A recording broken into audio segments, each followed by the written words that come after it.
एक छोटे से गांव में दो भाई रहते थे, राघव और मोहन।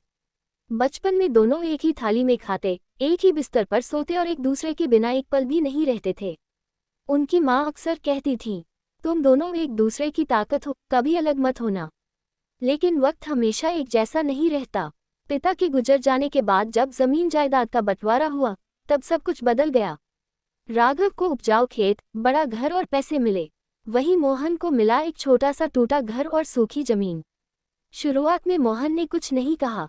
उसने मुस्कुराकर सब स्वीकार कर लिया, क्योंकि उसके लिए रिश्ते ज्यादा जरूरी थे।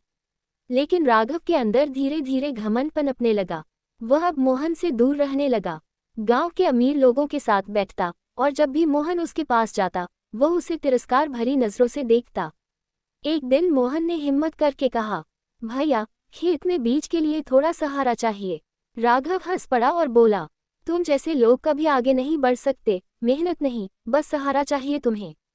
मोहन चुप हो गया, उसकी आंखें नम थीं, लेकिन उसने जवाब नहीं दिया। उस दिन के बाद उसने किसी से कुछ मांगना छोड़ दिया। वह दिन रात मेहनत करने लगा, धूप में जलता, बारिश में भीगता, लेकिन हार नहीं मानता। उसके हाथों में छाले पड़ गए, लेकिन दिल में अपने भाई के लिए प्यार कम नहीं हुआ। वक्त बीता, और फिर एक दिन गांव पर मुसीबत टूट पड़ी। भयंकर सूखा पड़ गया, खेत सूख गए, कुएं खाली हो गए, लोगों के घरों में चूल्हे बुझ गए।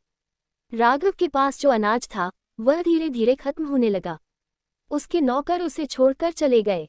उसके अमीर दोस्त भी अब उसका हाल पूछने नहीं आते थे। वह अपने बड़े घर में अकेला बैठा सोचता रहता, क्या यही है मेरी दौलत?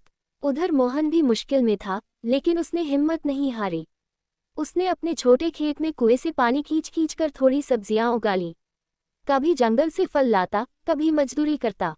एक रात, जब वह अपनी छोटी सी झोपड़ी में बैठा सूखी रोटी खा रहा था, उसकी आंखों के सामने बचपन के दिन आ गए। जब वह और राघव साथ बैठकर खाना खाते थे, उसकी आंखों से आंसू गिर पड़े। उसने खुद से कहा, भैया चाहे जैसे भी हो, है तो मेरे अपने ही। उस रात उसने एक फैसला किया। अगले दिन से वह अपने हिस्से का थोड़ा थोड़ा अनाज बचाने लगा, और हर रात चुपचाप राघव के घर के बाहर रख आता। सुबह जब राघव दरवाजा खोलता, तो अनाज देखकर हैरान रह जाता। वह सोचता, कौन है जो इस बुरे वक्त में भी मेरी मदद कर रहा है। दिन गुजरते गए, और हर दिन उसके दरवाजे पर उम्मीद आ जाती। राघव का दिल धीरे धीरे बदलने लगा।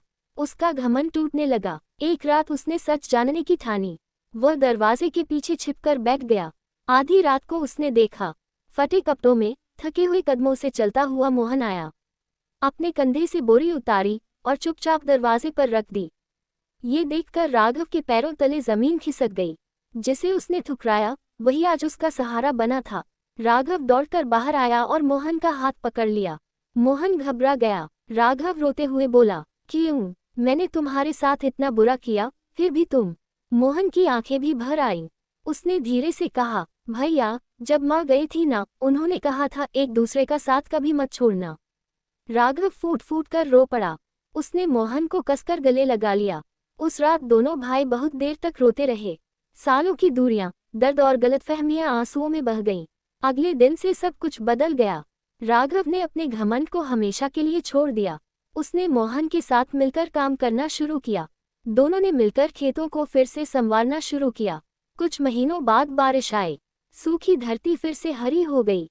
लेकिन इस बार राघव के दिल में सबसे बड़ी दौलत पैसा नहीं, बल्कि अपने भाई का प्यार था। अब दोनों भाई एक ही घर में रहते थे, एक ही थाली में खाते थे, और हर रात सोने से पहले एक दूसरे को देखकर मुस्कुरा देते थे। अंतिम सीख, दुनिया की सबसे बड़ी दौलत पैसा नहीं, बल्कि वो रिश्ता है जो हर हाल में आपका साथ निभाए, जो आपके गिरने पर भी आपको थाम ले, और बिना कुछ कहे आपका दर्द समझ ले। कहानी अच्छी लगी तो लाइक, सब्सक्राइब और कमेंट करें।